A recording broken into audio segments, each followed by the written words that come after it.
It was the mother lode. It was the father. It was the fount of all of these magazine shows.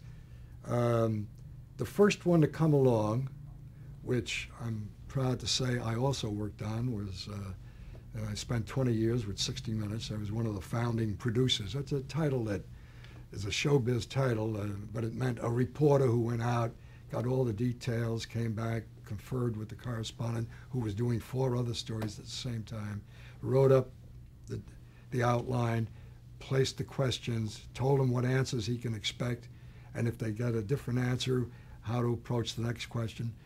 That's what a producer does. And 60 Minutes was founded by Don Hewitt, who had been a director, not a direct worker on our broadcast, but he was called in when the show went on the air.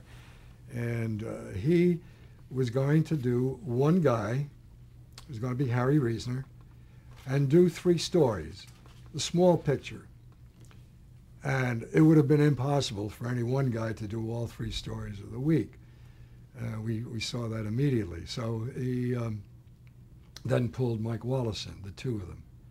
And they were there until Harry went to ABC 2 years later, and Morley Safer got pulled in from London, the bureau chief there, I believe.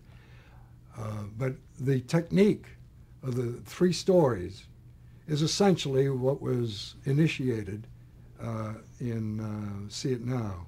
It was done much better in 60 Minutes. We had more cameras to work with. We had more knowledgeable people. We had Hewitt took the best of what he could get. Took a lot of the old See It Now people. Palmer Williams became his second in command. He took me. He had Phil Scheffler, who was a stalwart in the news department. A lot of them came on eventually. Jim Jackson, Paul Lowenwater. We had really knowledgeable people. So we didn't have to go through the pangs, the birth pangs that we went through on See It Now, where none of us knew what the hell we were doing in film work, but we knew what the story was.